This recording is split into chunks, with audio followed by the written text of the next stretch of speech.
2020, Meghan Markle and her husband Prince Harry gave up their roles as working members of the royal family when they moved their family to Canada, and then months later, to California in the US.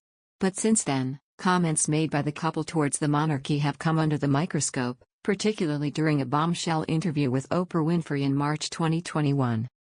The Duchess of Sussex alleged there were concerns and conversations from within the royal family about the skin tone of son Archie Harrison ahead of his birth in 2019. Meghan also said that since joining the royal family, she had been suffering from mental health problems, including having suicidal thoughts. A week after the bombshell interview, an Economist survey by YouGov of 1,500 U.S. adults found Meghan Markle had a net favorability of just +15, down from +28 a year earlier, while negative ratings of her rose 10 points to 33%. Under half, 48%, had a favorable or somewhat favorable view of Meghan, with a third, 33%, had a very or somewhat unfavorable view of her.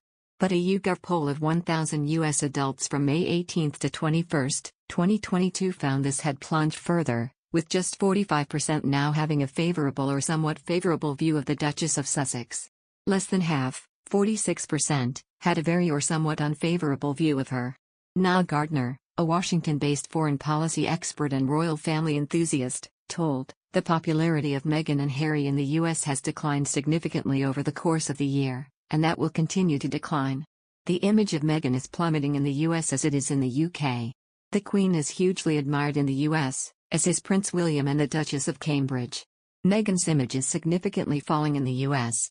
Mr. Gardner also claimed royal family fans in the U.S. are bewildered as to why Meghan still retains their Duchess of Sussex title.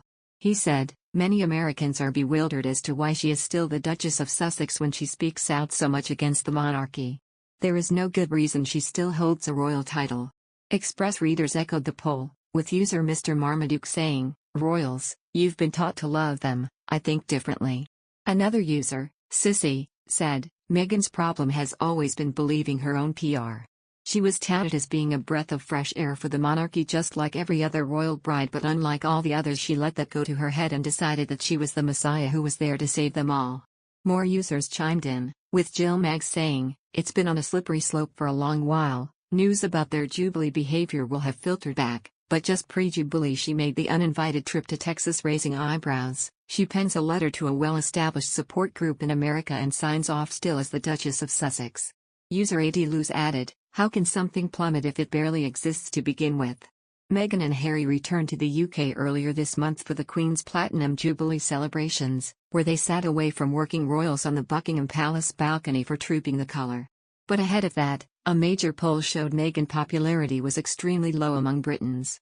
YouGov quizzed 1,692 UK adults from May 18 to 19 and asked whether they held a positive or negative opinion of each of the key royals analysed. Among the Britons interviewed by YouGov in the most recent poll, less than a quarter, 25%, said they have a positive opinion of her against 63% saying to have a negative one.